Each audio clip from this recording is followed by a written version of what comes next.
Okay, so let's look at the bigger picture here. Let's draw a nice big cell here, and let's watch what happens when it goes through meiosis. All right, so we have our little spindle fibers, right? And basically our homologous chromosomes, they're going to cross over that process we just talked about, and they're going to line up, okay, in the middle here. And remember, I have that little orange top up here on this one.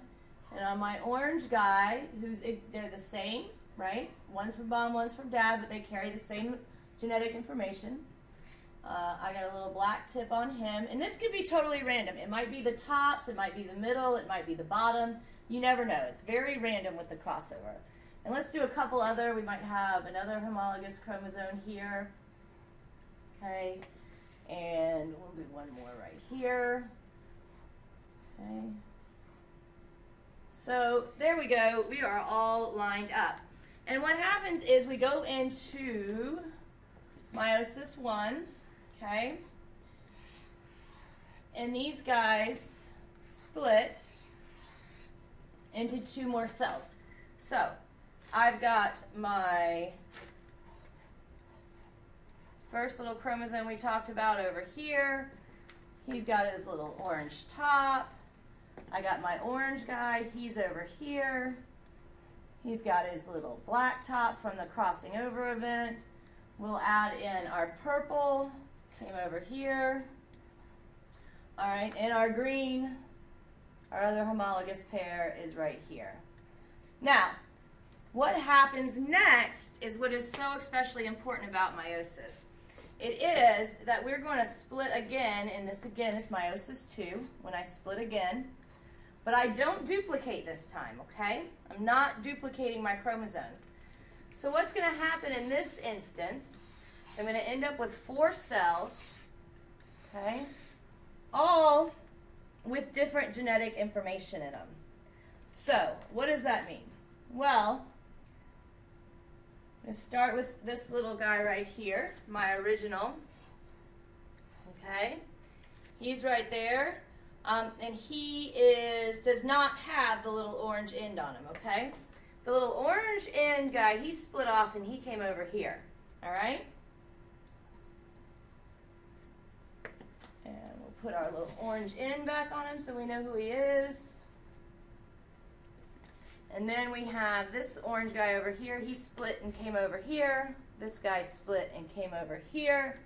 He's got that little different information up here. All right, so our purple guy, he split in half as well. Half of him came over here. Half of him came over here. We have our green guy. Half of him was over here. Half of him is over here. And so this is the point I was trying to make. This is why crossing over is important, because it promotes genetic diversity. Because of this little difference, okay, in these cells right here, it makes sure that all 4 of these are different, okay? No, but they are unique because of this crossing over process, and it can happen differently each time. That's why, although you and your brother may look similar, you're not exactly alike, because even though you're both from the same genetic material, this crossover happened differently for each of you, okay? And this splitting happens differently for each of you. Now, the last point I want to make is, why do we have to have 23 chromosomes in our sex cells?